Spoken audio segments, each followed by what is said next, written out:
Olá a todos, que Deus abençoe a sua vida em nome do Senhor Jesus. Bem, pessoal, hoje vamos falar do livro de Números, o quarto livro da Bíblia. E ele tem esse nome porque ele começa já com o censo do povo hebreu para a organização das tribos, saber quantas pessoas tem de cada tribo. E então Deus ordenou que Moisés fizesse esse censo para organizar o povo para a sua partida do Monte Sinai até rumo à terra de Canaã. A palavra Números, o nome Números vem do grego, no grego ele também tem esse nome. E em hebraico ele se chama Bamidbar. Bamidbar porque Midbar que significa deserto em hebraico, Bamidbar é no deserto, porque é justamente esse assunto do qual se trata o livro. E a palavra deserto nos ensina uma grande lição. Deserto vem do egípcio, Desheret. Desheret era a terra seca, a terra vermelha, literalmente significa terra vermelha. A terra que era fértil, que era banhada pelo Nilo, eles chamavam de Kumat. Então era como os egípcios conheciam a sua terra. Eles não chamavam o Egito de Egito, mas de Kumat, que era a terra fértil. E o deserto era a terra infértil, a terra seca, onde havia morte, destruição. Eles associavam o deserto a Sete, que era o deus do mal dos egípcios. E para os hebreus, o deserto não era o Desheret, era o Midbar. Midbar tem a raiz Davar. Davar em hebraico quer dizer falar, porque o deserto é o lugar onde Deus fala conosco e onde nós o ouvimos, onde nós estamos prontos para ouvi-lo. O deserto é um lugar de experiência, um lugar de contato com Deus. A gente vê que Deus tirou Abraão da sua terra, da sua parentela e levou ele pelo deserto, guiou ele pelo deserto. E no deserto Abraão teve as suas experiências com Deus, no deserto Abraão se tornou Abraão. Não é? E o povo de Israel da mesma maneira, saiu escravo do Egito, mas no deserto eles se tornaram o povo de Israel.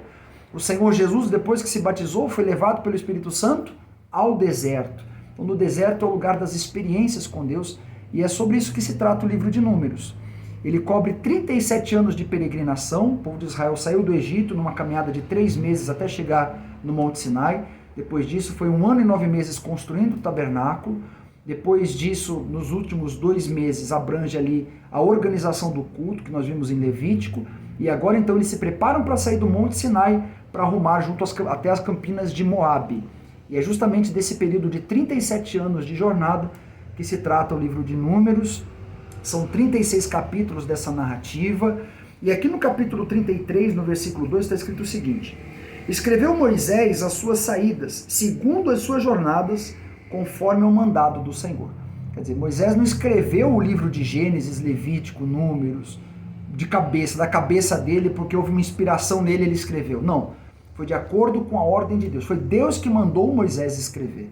Não foi porque ele quis escrever, mas porque Deus o ordenou que ele escrevesse. Deus pediu a Moisés que ele escrevesse, e ele foi então registrando os fatos conforme a orientação do próprio Deus.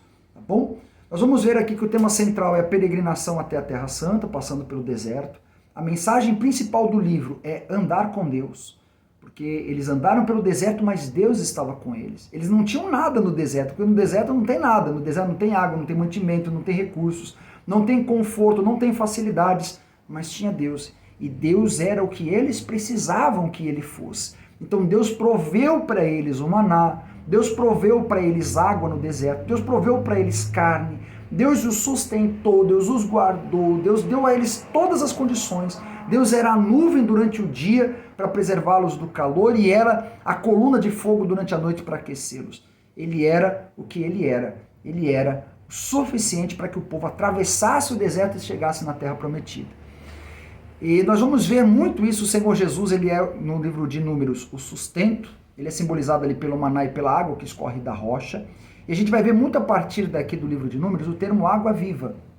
O que é água viva? Água viva, na Bíblia, é uma fonte inesgotável. Água viva, quer dizer, ela tem movimento. Tudo que tem vida tem movimento. Então é uma água que não para de jorrar. Por isso o Senhor Jesus disse que quem crê nele, como diz a Escritura, não como dizem as pessoas ou as religiões, mas como diz a Escritura, do seu interior fluirão rios de água viva. Quer dizer, se tornará uma fonte a jorrar constantemente essa água. Essa água é o Espírito da fé, é o Espírito Santo, é a palavra de Deus. E ele também ali é o maná. O maná era o pão nosso de cada dia.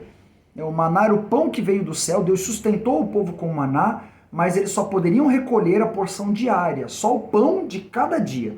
Eles não podiam recolher para outro dia. A Bíblia diz que se eles fizessem isso, no dia seguinte estava podre e cheio de bicho. O que isso nos ensina? É uma intimidade cotidiana com Deus, um relacionamento dia após dia com Deus.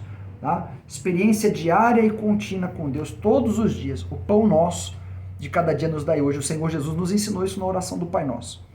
E no livro de Números, ele é simbolizado pela serpente de bronze. Ele mesmo lá em João capítulo 3, versículo 14, ele diz: assim como Moisés levantou a serpente no deserto, assim deve também ser levantado o Filho do Homem. Bom, o livro de Números inicia onde termina o livro de Êxodo. Ele começa com o censo do povo no capítulo 1. No capítulo 2, a ordem do acampamento, a maneira que deveria se organizar o acampamento dos filhos de Israel, em redor do tabernáculo. O tabernáculo ficava sempre no meio.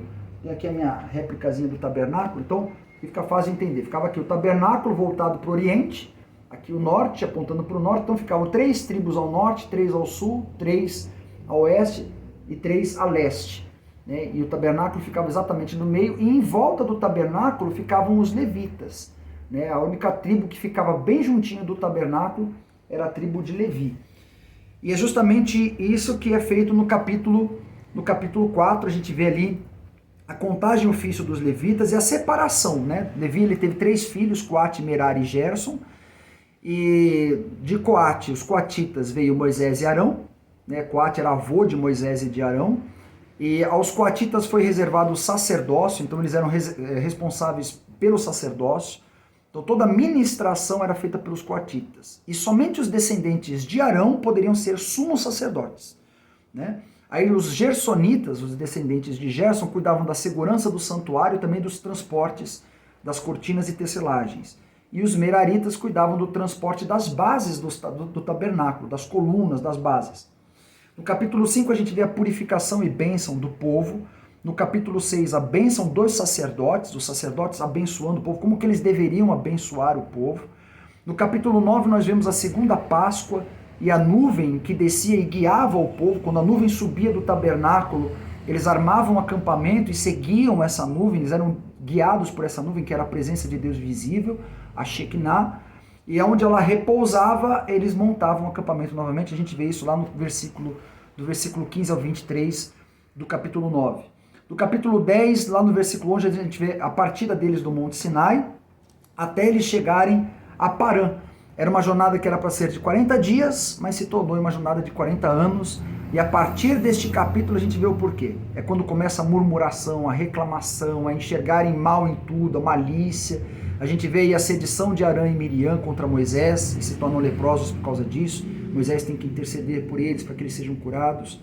Depois a gente vê a rebelião de Corá, Datã e Abirão, que também acabam inflamando o povo e acontece uma série de circunstâncias negativas. Lá no capítulo 20 a gente vê a morte de Miriam, quando eles chegam já em Cádiz, atravessando o deserto, chegando em Parã. Moisés e Arão não santificam a Deus em Meribá, porque o povo reclama de não ter água. Deus dá ordem para que eles determinem que a água saia da rocha, e Moisés fica nervoso e acaba batendo na rocha, e por causa disso nem ele nem Arão entram na terra prometida. Lá no versículo 28 parece a morte de Arão. Arão morre com 123 anos, como descrito aqui no capítulo 33, versículo 39, e Eleazar, filho de Arão, assume então o sumo sacerdócio. No capítulo 22 a gente vê a história de Balaão com a jumenta, quando o rei Balaque vem contra os filhos de Israel, e então Balaão vem profetizar contra os filhos de Israel. A jumenta, Deus abre a boca da jumenta para falar com Balaão. No capítulo 27, Josué é anunciado como sucessor de Moisés por Deus. A gente vê ali que Moisés, ele era servo, porque não foi um filho de Moisés. Moisés tinha 2 filhos, mas não foram os filhos de Moisés que o sucederam, e sim Josué, por escolha do próprio Deus. Isso significa que quando nós fazemos a vontade de Deus, quando nós fazemos a obra de Deus, devemos estar dispostos a obedecê-lo. Depois disso, seguem-se algumas leis gerais, e nós vamos então entrar no livro de Deuteronômio, que é o que nós vamos ver no próximo vídeo, que nós vamos falar sobre o livro de Deuteronômio. Deus abençoe a sua vida em nome do Senhor Jesus, e até lá!